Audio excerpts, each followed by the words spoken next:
প্রশাসন আজকে যে অস্ত্র উদ্ধারের কথা বলেছে, আপনারা জানেন জাবেদ ওই সময় উপস্থিত ছিল না, কিন্তু তারা অস্ত্র দিয়েছে যেগুলা আমাদের ঘরে সবার ঘরেই থাকে, ছুরি চাকু এগুলা আমাদের এই যে সামনে কোরবানির ঈদ আসতেছে ওই সময় এগুলো আমাদের কাজে ব্যবহৃত হয়। আমার ঘরেও আছে, এগুলো সবার ঘরেই থাকে। আর জাবেদের ব্যাপারে আপনারা কখনো বলতে পারবেন না জাবেদ কোনো একটি অস্ত্র নিয়ে কোথাও প্রদর্শন করেছে। কিন্তু আপনারা জানেন গত 17 বছরে আওয়ামী দুঃশাসনের সময় অনেক ফ্যাসিস্ট, অনেক সন্ত্রাসী প্রকাশ্যে অস্ত্র দেখিয়েছে, অস্ত্র দিয়ে হামলা করেছে, গুলি করেছে। আপনারা দেখেছেন মহিফালে 4 আগস্ট 2024 সালে যে প্রকাশ্যে অস্ত্র দিয়ে কিভাবে গুলি করে আমাদের অসংখ্য ভাইকে হত্যা করেছে।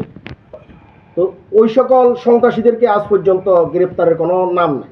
ওই সকল সন্ত্রাসীরা এখনও ধরাছোঁয়ার বাইরে। এখন পর্যন্ত কোনো একটি সন্ত্রাসীর বাড়িতে অভিযান পরিচালনা করা হয়নি। কিন্তু জাবেদের মতো একটি নির্যাতিত ত্যাগী নেতাকে আজকে যেভাবে তুলে ধরা হয়েছে, এটা আমরা জাতীয়তাবাদী দল ছাত্রদল দাগনভূঞা উপজেলা শাখা তীব্র নিন্দা ও প্রতিবাদ জানাচ্ছি।